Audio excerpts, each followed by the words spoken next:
Good morning. It's a Sunday morning here.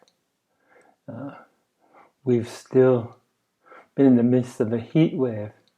And to add, because international travel is still curtailed from here in Taiwan,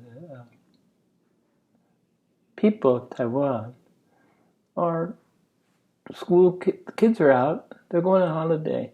And unfortunately, here on our beautiful scenic East Coast, they've just inundated with too many people. And most of us locals don't even want to go outside. Don't begrudge the people of having a place to visit because it is beautiful. But anyway, it's hot, so I'd rather stay inside and do my thing. And but we have been, our lifestyle here is picked up a beat, a little bit too much of the Taipei city flavor. People bring what they are wherever they go.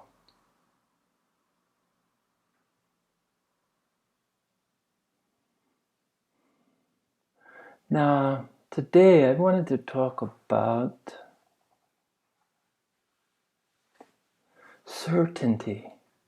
Now, I've always been the one that my tendency is to entertain many viewpoints. I can see the good, I can see the salient points in diametrically opposed arguments. And rather than being a person that sits on the fence, can make a decision, I'd rather see myself as someone that can entertain many different perspectives.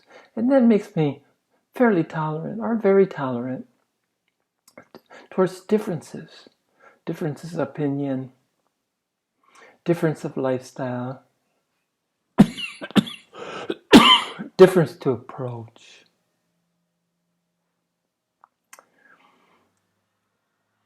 But certainty has always been a very interesting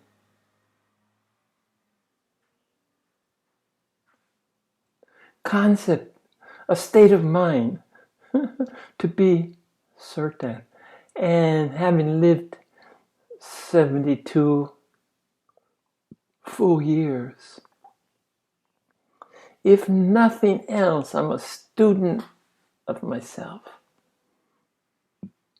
And when this has to do with certainty, I like to share. I'm not embarrassed to share what time has taught me about certainty.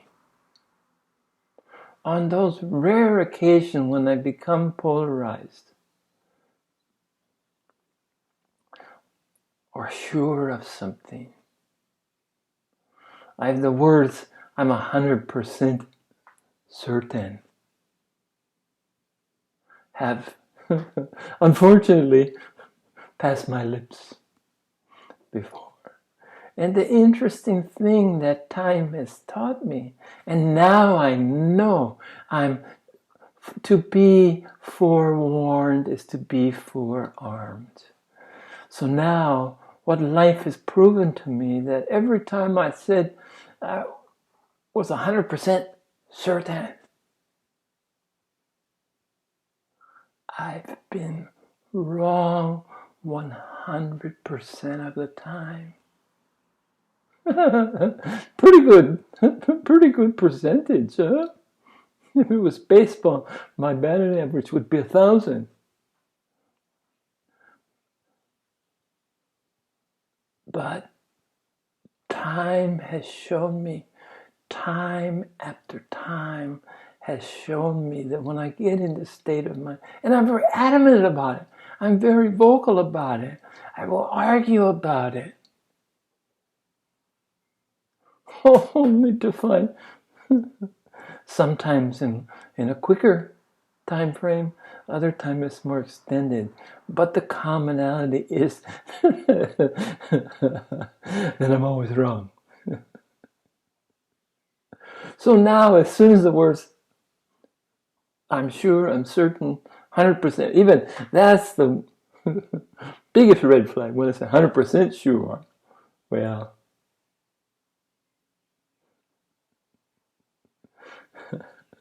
guess what? Time has shown me the errors of my way. So what I take away from here is if you live long enough, you might begin to get an inkling of not only who you are, but why you are who you are. And then you can start deconstructing, taking these things apart for closer examination.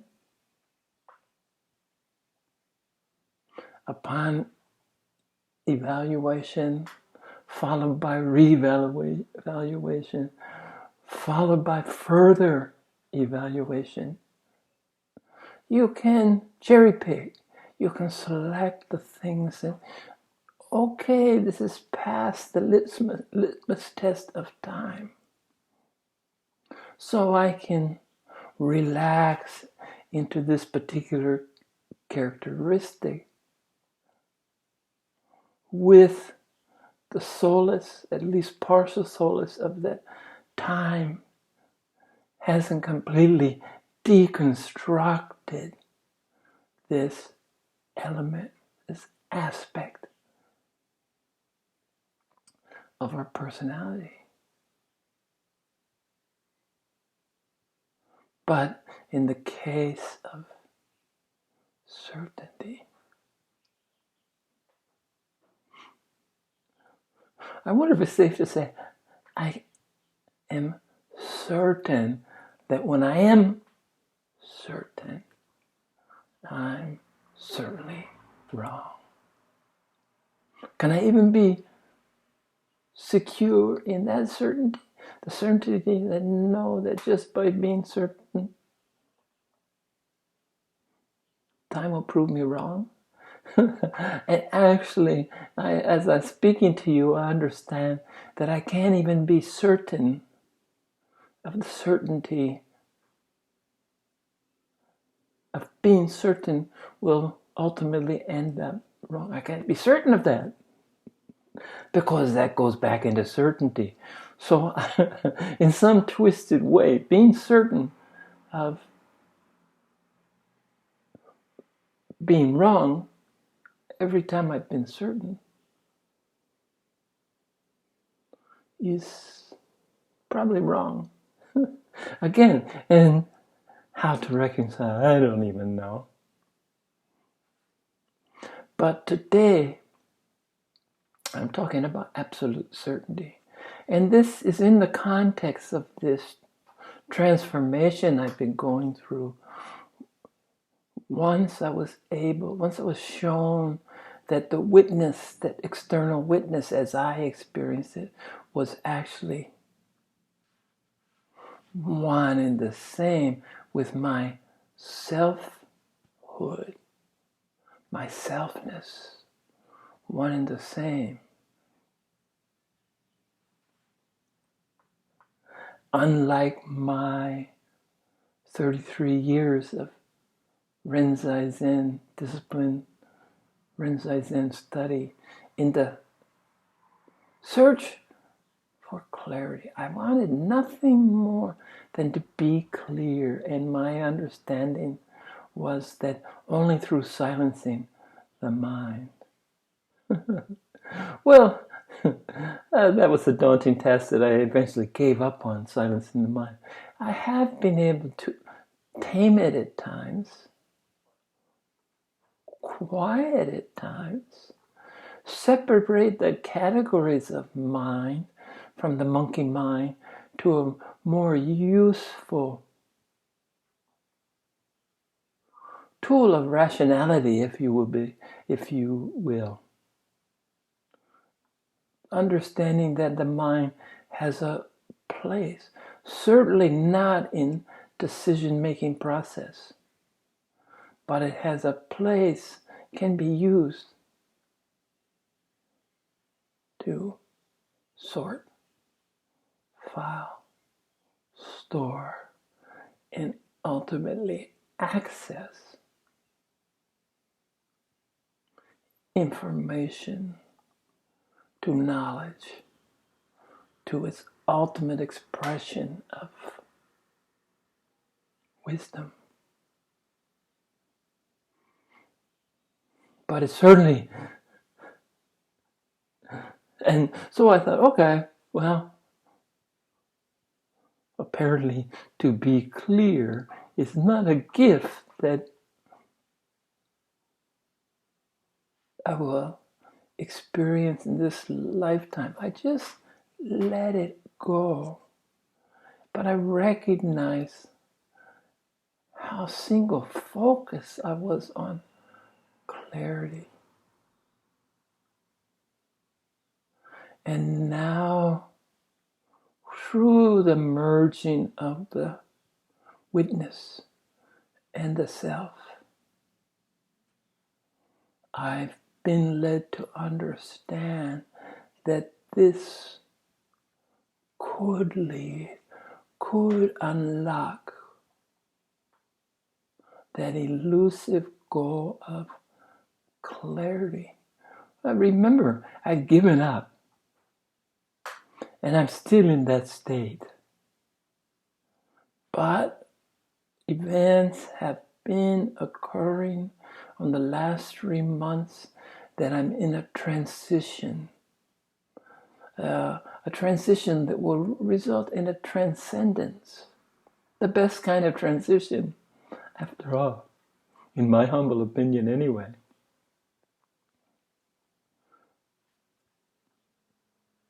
So I have the taste, the nectar of clarity is hinting around my consciousness, my awareness. And also at the same time, I'm having to reevaluate what clarity means.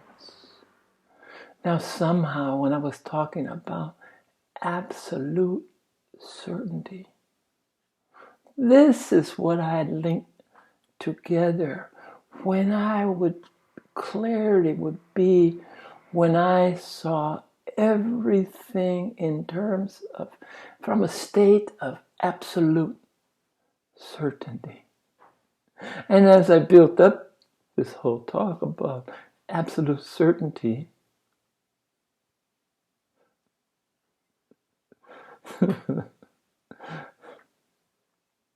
is not a state of mind that I want to get into on any level, because of my experience that being in a state of absolute certainty only leads to one certainty, and that's the certainty that time will prove me wrong. So now I understand, just as I'd separated this witness from the self because that's the condition that I found was recognizing the witness as something beyond, outside, but learning that no, it's never been outside. It's always been within. The self and the witness are one and the same. But it took me many, what is that, 40 or 50 years to get to the point where I must be a slow study. I'm okay with it, but it must be. Because it takes a long time for things to percolate through.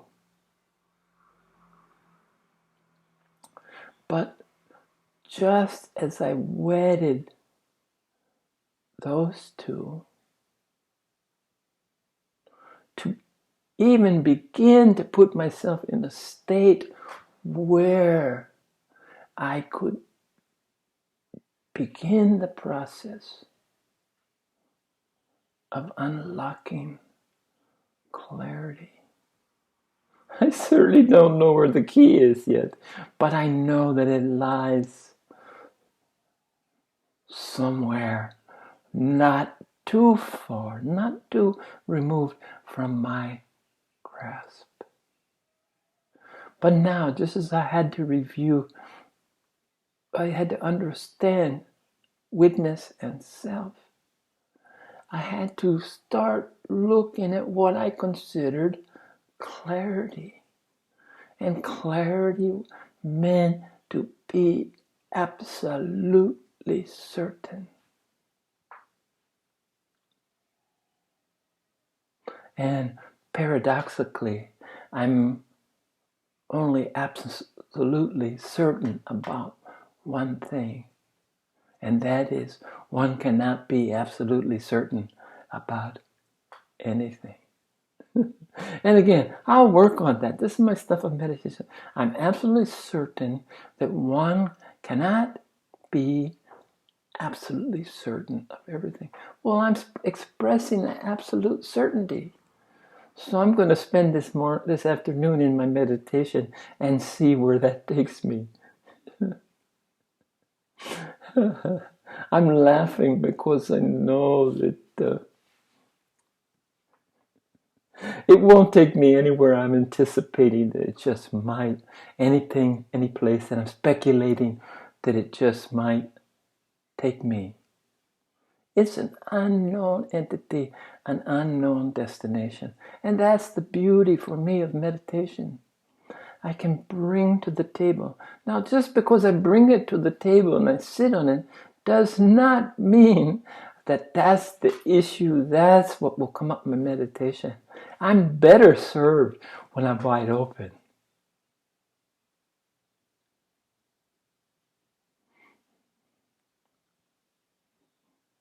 Infinitely better served. Why put some kind of limitation, almost an expectation on something as unpredictable as where my meditation will take me?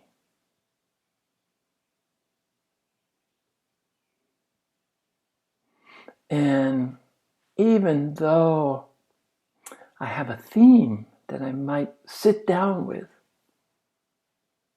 I'm never vested in it to the point that I can't discard it immediately to make myself available to what? My meditation. How my meditation was enriching me, because that's for certain. It's continually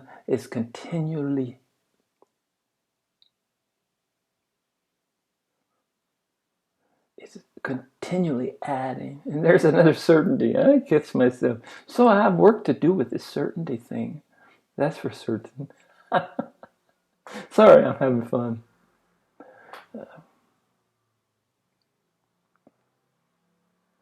But now I understand enough about clarity to know what it's not. And that's always my process. I have to go through eliminations of what it's not. This can be done on a mental level. This is what I use my mind. If not this, nitty nitty. Nitty nitty, as I say that. If not this, that. Nitty nitty. If not this, what? Nitty nitty.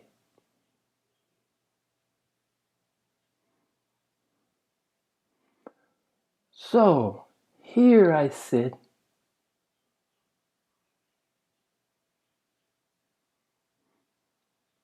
on the cusp of attaining clarity. Now, cusp doesn't mean immediately. Cusp can mean years. And I already have named, I've named my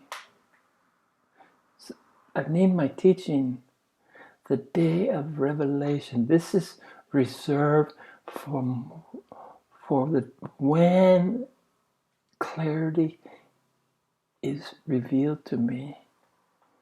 Right now, I'm on the process of elimination.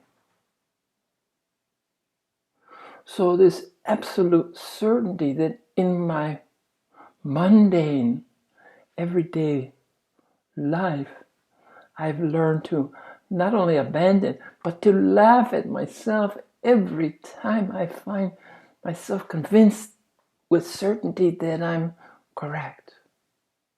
I already start laughing as soon, and I still reach this state, especially about something that I claim to know something about, which is inherently the most dangerous. Because no matter how much I know of something,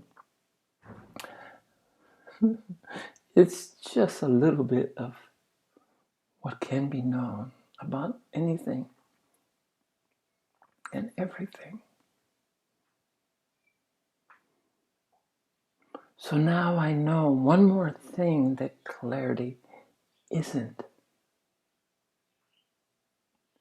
It's not about certainty, especially not about absolute certainty, because absolutes are a fool's game.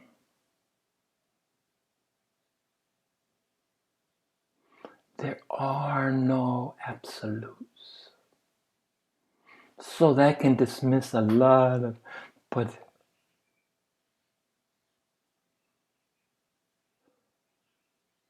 the other part of this that I've discarded is I want to see clearly, just as one peers down a beautiful pool, a deep, clean pool that you can see 20 feet to the bottom and see the rocks, see the fish.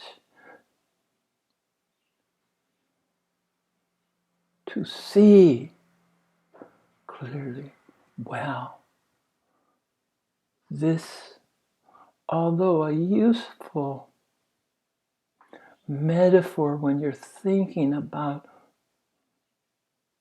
taming your mind, lowering the volume of your mind.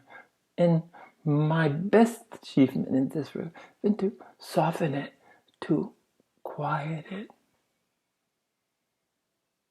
Never silence, but it can be softened through practices, understanding the limitations of thinking, and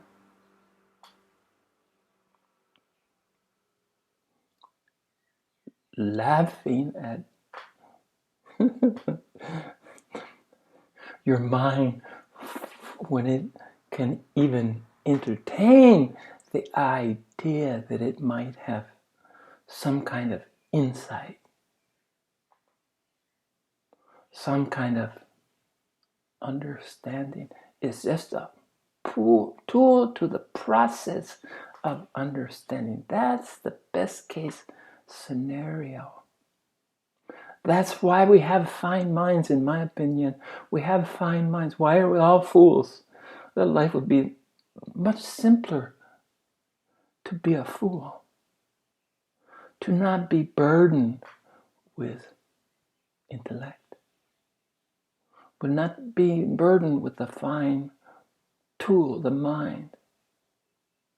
So I had to come to terms with that by learning that it has an appropriate time and place. It can be. In fact, it's one of the few tools in our arsenal that we're given as we come naked into this world. And as we will leave the world naked.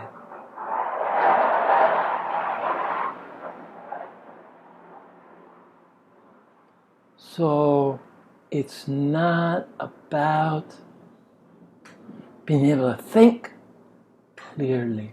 It has nothing to do with thinking. It has nothing to do with certainty.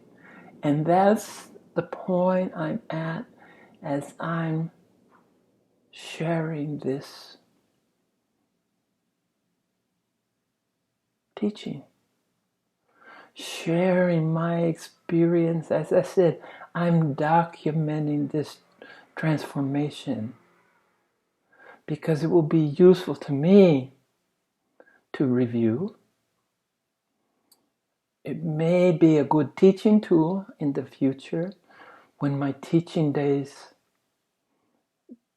get more and more crystallized, more and more immediate.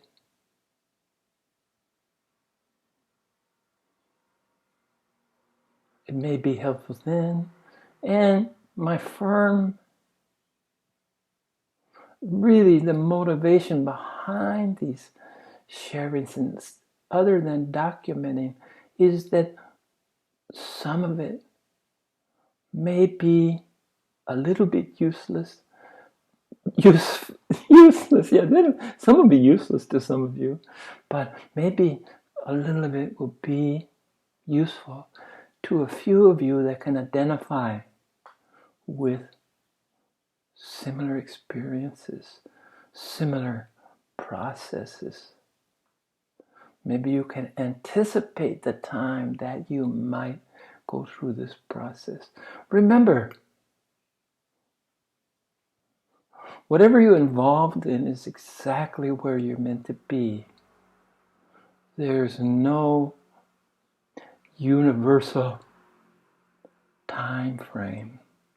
We have infinite time. We have infinite differences. We have infinite abilities. We're all on different stages of our path.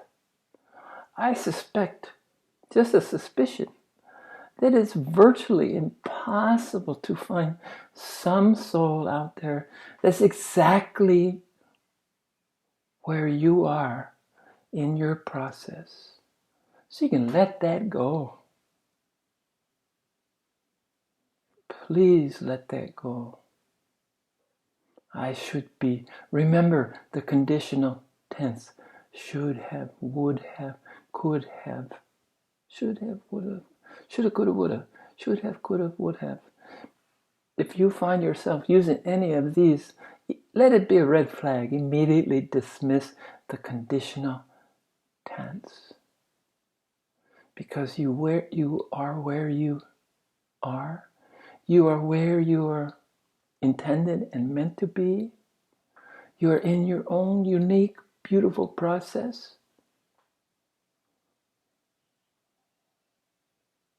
But sometimes, just as I found words of others, solace, a source of solace in my times, and especially some of it is tumultuous. You know, I spoke about la la la la, la la la la la, and I have no problem with being in la la land. But most of my experience has been the opposite. Dark skies, the darkness before the dawn, the struggle.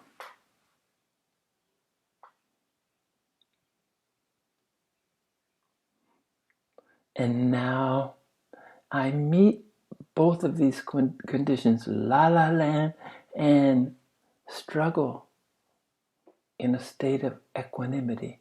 My gift, the gift that I have secured, the gift that I thought was enough, more than enough.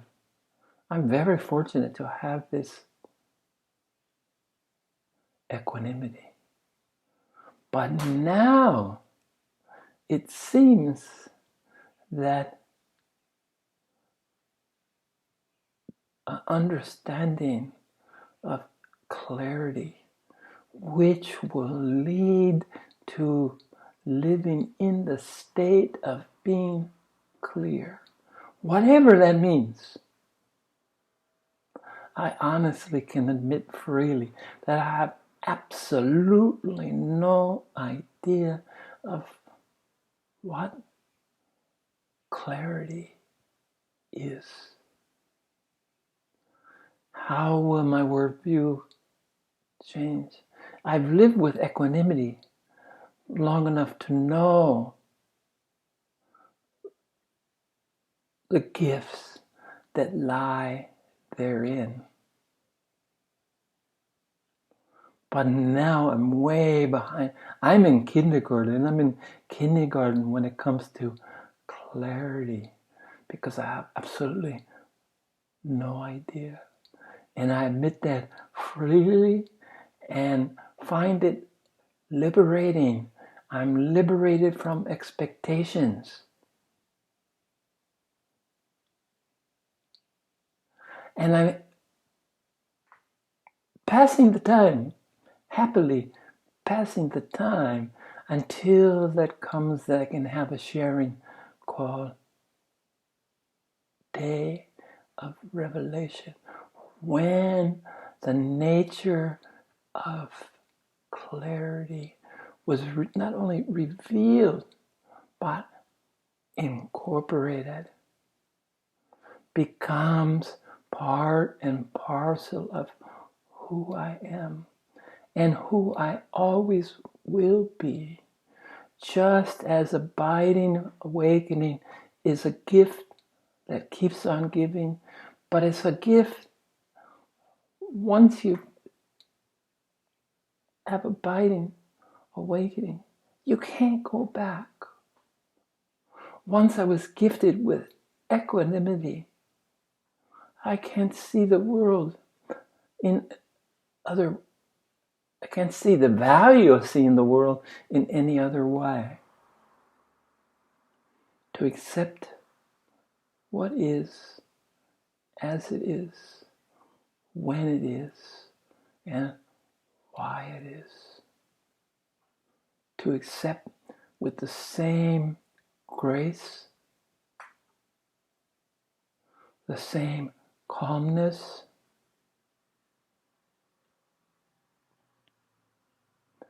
so too, if the gift of clarity comes my way, it will be the same.